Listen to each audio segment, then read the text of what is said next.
Agung Prihatmojo, Sarjana Pendidikan, Magister Pendidikan dengan NIDN 0219028901.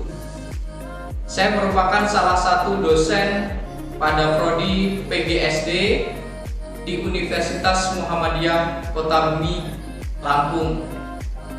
Saya mengampu mata kuliah pengantar dasar IPS yang merupakan mata kuliah wajib di prodi PGSD dengan bobot 3 SKS.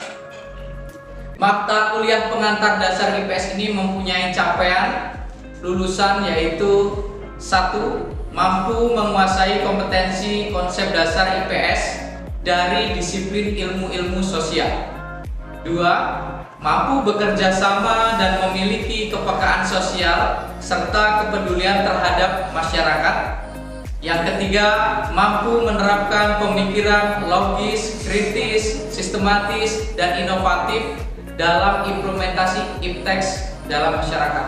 Selanjutnya, keempat, mampu mengembangkan keterampilan meneliti teori dan konsep IPS sebagai model dan perilaku prososial dalam perspektif interrelasi antara lingkungan, alam maupun manusia. Selanjutnya, deskripsi tentang mata kuliah pengantar dasar IPS ini adalah: pengantar dasar IPS merupakan mata kuliah yang mengenalkan konsep-konsep berkaitan dengan kehidupan masyarakat dan lingkungan. Konsep-konsep tersebut merujuk kepada penyederhanaan disiplin ilmu-ilmu sosial seperti sejarah, sosiologi, geografi, ekonomi, antropologi, dan lain. Mata kuliah ini juga membahas hakikat perkembangan dan pengembangan pendidikan IPS serta model pembelajarannya. Materi pada pengantar dasar IPS ini adalah: 1. Hakikat pendidikan IPS. 2. IPS dan ilmu-ilmu sosial yang diantaranya geografi, sejarah, ekonomi, sosiologi, antropologi, dan lainnya. Yang ketiga, perkembangan pendidikan IPS. Yang keempat, konsep IPTEX IPS dalam masyarakat. Kelima, model pembelajaran IPS. Pada kesempatan ini saya akan mengajar materi dari pengantar dasar IPS tentang materi ilmu sosial geografi. Untuk itu silahkan saksikan videonya. Bismillahirrahmanirrahim. Assalamualaikum warahmatullahi wabarakatuh. Waalaikumsalam warahmatullahi wabarakatuh. Marilah kita berdoa bersama sebelum mengawali mata kuliah pengantar dasar IPS. Kita berdoa agar diberi kemudahan dalam menuntut ilmu. Berdoa mulai. Berdoa selesai. Apa kabar mahasiswa Pak Agung? Luar biasa. Hari ini kita bertemu lagi dalam perkuliahan kita dengan materi cabang ilmu IPS, yaitu geografi. Ya, semuanya kita sudah mempelajari beberapa cabang ilmu IPS ya. Kemarin ada sejarah, ekonomi, dan sosiologi. Hari ini kita fokus ke cabang ilmu IPS, yaitu geografi. Oke. Asal-usul geografi. Nah, kita akan belajar tentang asal-usul geografi. Eratosthenes merupakan tokoh yang pertama kali menggunakan kata istilah geografi. Kata geografi itu berasal dari bahasa Yunani, terdiri dari 2 suku kata, yaitu geo dan graphien. Geo itu berarti bumi, graphien itu berarti tulisan atau lukisan. Ya, dan istilah ini baru digunakan pada tahun 1972 oleh para cendekia. Oke ya. Selanjutnya, pengertian geografi. Tadi sudah tahu bahwa kata geografi berasal dari bahasa Yunani, terdiri dari dua suku kata, yaitu geo dan grafien. Geo artinya bumi, grafien artinya tulisan. Oke, sekarang pengertian geografi menurut KBBI, Kamus Besar Bahasa Indonesia, menyatakan geografi diartikan sebagai ilmu tentang permukaan bumi, iklim, penduduk, flora, fauna, serta hasil yang diperoleh dari bumi. Itu menurut KBBI.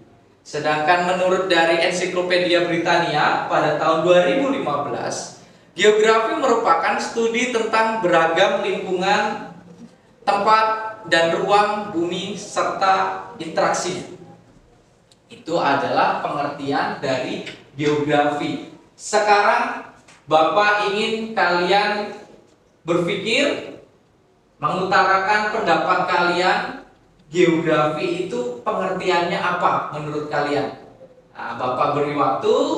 Nah, nanti yang bisa silakan ungkapkan hasil pemikirannya.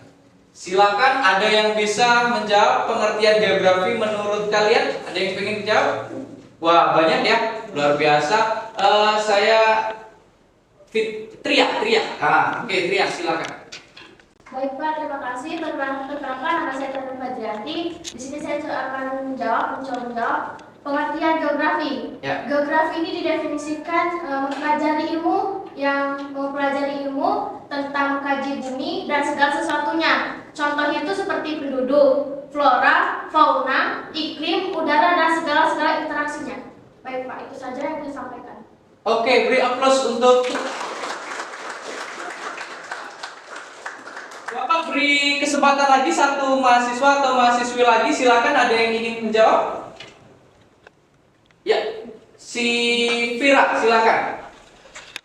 Baik Pak, terima kasih. Tanpa salam, perkenalkan, nama saya Vira Ariana. Di sini saya akan mencoba menjawab pertanyaan Bapak. Ya. Geografi itu juga dapat diartikan sebagai tulisan tentang bumi yang meliputi semua gejala dan proses alam yang terjadi beserta gejala dan proses kehidupannya para penghuni bumi, yaitu contohnya ada tumbuhan, hewan, dan manusia. Terima kasih Pak.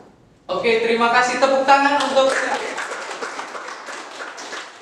luar biasa, mahasiswa Bapak semuanya bersemangat untuk belajar. Kita lanjut lagi ya, karena pengertian geografi nanti silakan hasil pemikirannya bisa dituangkan dalam buku catatannya.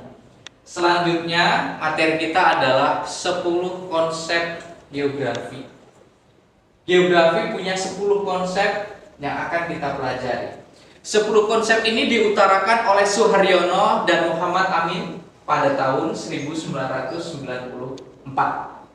Apa saja 10 konsepnya? Kita lihat. Yang pertama ada konsep lokasi. Ya, konsep lokasi. Konsep lokasi adalah tentang keberadaan suatu objek di bumi yang berkaitan dengan suatu tempat atau letak daerah. Konsep lokasi terbagi menjadi lokasi absolut dan lokasi relatif.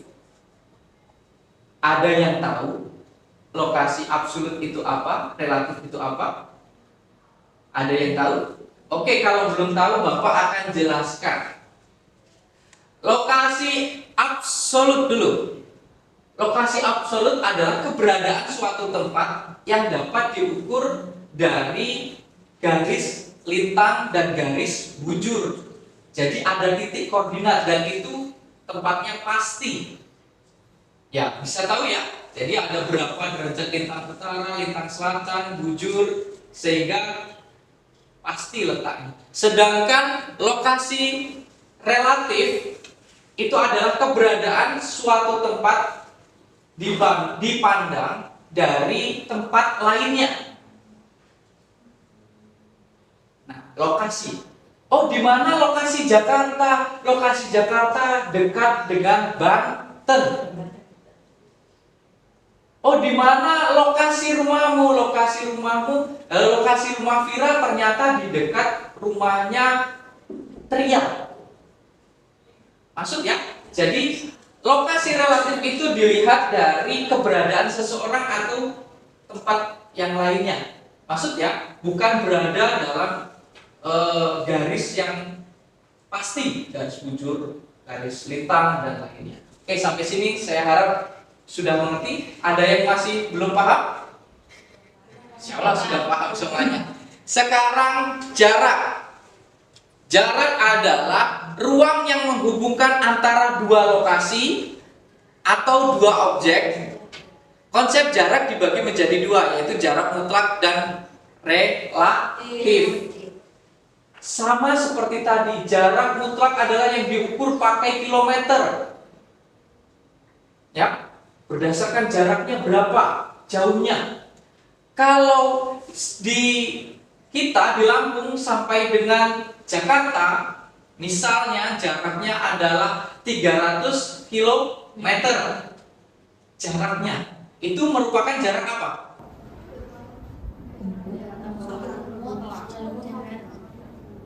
Jarakmu mutlak. Kalau jarak relatif adalah Lampung ke Jakarta, jaraknya sekarang semakin dekat karena ada tol. Ya, maksudnya bukan diukur berapa kilonya, tapi dekat jauhnya diukur dengan kemudahan aksesnya. Kalau misalnya Jakarta Lampung itu tidak ada tol, tidak ada penyeberangan di Selat Sunda, jaraknya jauh nggak? Jauh, kan gitu ya. Itu kalau dilihat dari segi jarak relatif. Oke, sekarang morfologi. Konsep morfologi berkenaan dengan bentuk lahan, bentuk muka bumi. Muka bumi itu beragam atau sama sih? Beragam atau sama? Beragam. Ada yang bentuknya perbukitan, ada yang pegunungan, ada yang dataran rendah, ada yang di pinggir pantai. Semuanya sama apa beda? Bentuk morfologinya. Nah, bentuk morfologi yang berbeda-beda ini dikaji dalam konsep geografi, karena bentuk muka bumi itu berbeda-beda. Ada dua faktor. Yang pertama faktor alam, karena memang terbentuk oleh alam. Yang kedua faktor manusia.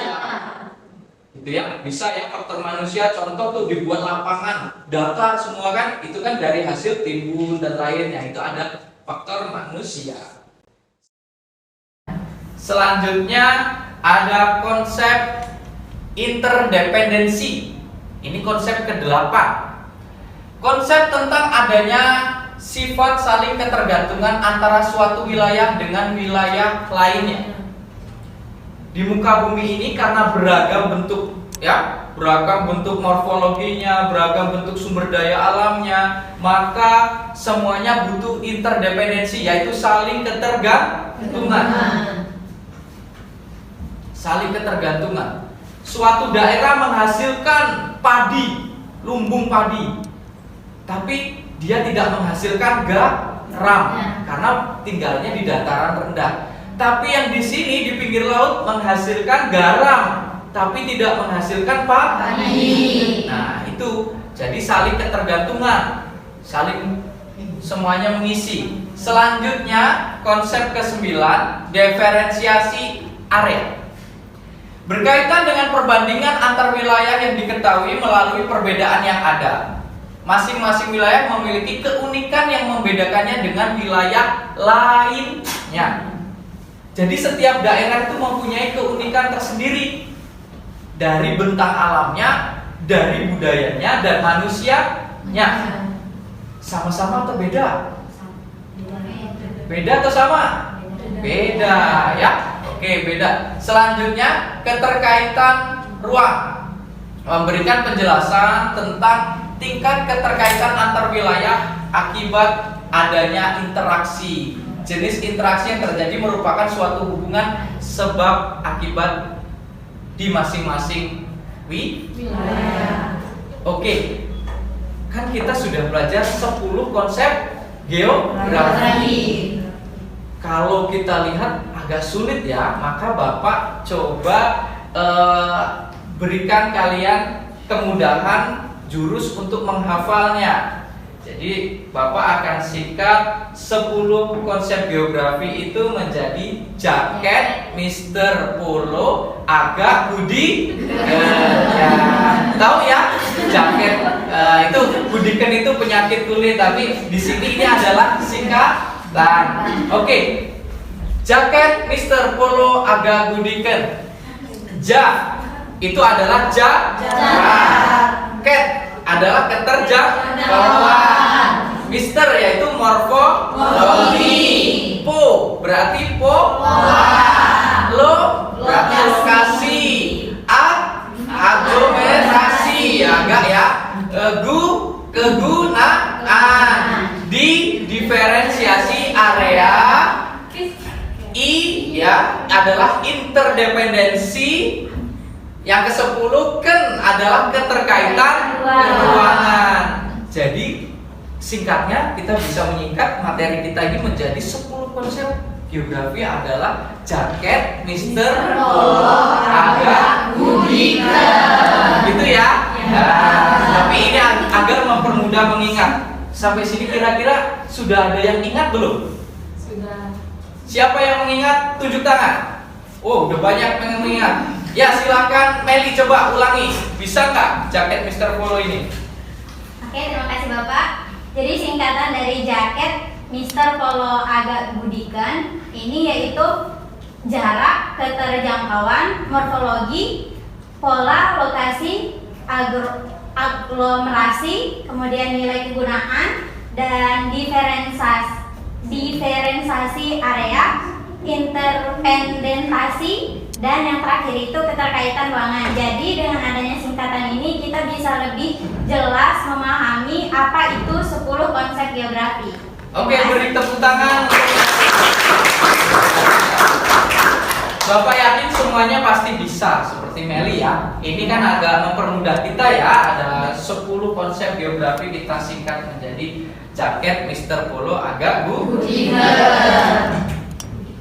Selanjutnya next kita punya prinsip geografi. Geografi mempunyai 4 prinsip. Yang pertama adalah prinsip persebaran. Prinsip persebaran atau distribusi menyatakan suatu gejala dan fenomena yang tersebar secara tidak merata dan tidak sama di permukaan bumi. Setiap daerah ada yang penghasil minyak bumi, tapi ada juga yang tidak mempunyai minyak bumi. Penghasil minyak bumi itu terbesar ada di Timur Tengah. Ya, di Timur Tengah itu kaya akan minyak bumi. Itu Indonesia juga banyak, tapi ada beberapa tempat yang tidak mempunyai minyak bumi, tapi mempunyai sumber daya alam yang lain. Oke, jadi persebaran. Selanjutnya prinsip keterkaitan atau prinsip interrelasi. Keterkaitan berlandaskan kepada fakta bahwa manusia dan alam memiliki hubungan yang saling berkaitan. Berkaitan nggak manusia dengan alam? Contoh nih, karena kita ini PGSD, kalau hujan bisa nggak nyemur baju? Bisa. Tapi walaupun nggak bisa, ada nggak solusinya? Ada ya. Ada secara kita bisa di angin.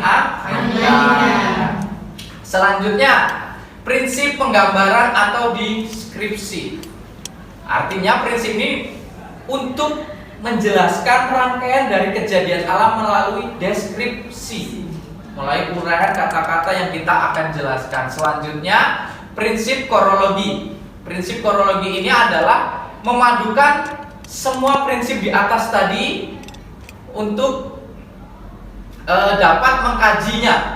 Ya, dalam prinsip korologi dapat menunjukkan perbedaan gejala, fenomena, dan fakta yang terjadi antar wilayah.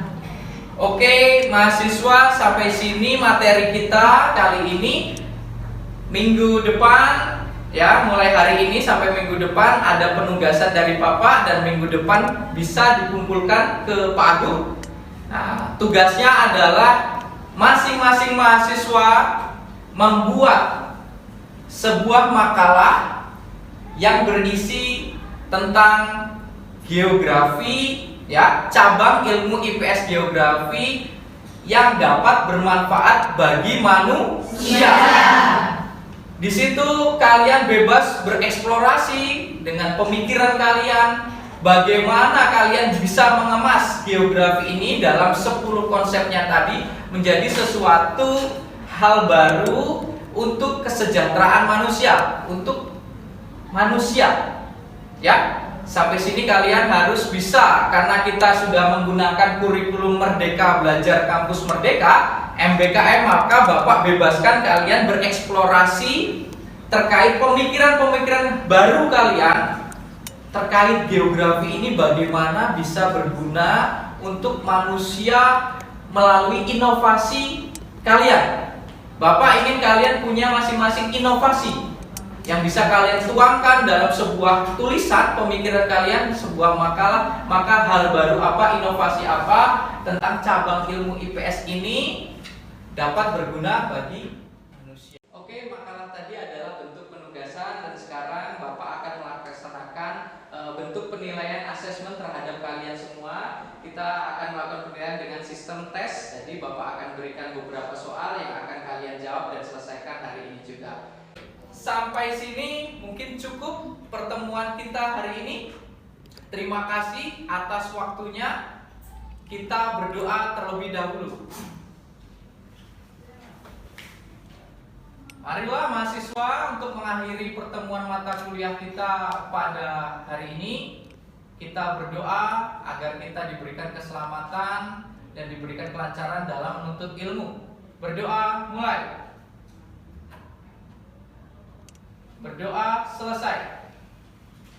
Terima kasih semuanya. Sampai ketemu lagi. Salam jumpa dari Pak Agung dan Bapak Airi. Wassalamualaikum warahmatullahi wabarakatuh. Waalaikumsalam warahmatullahi wabarakatuh.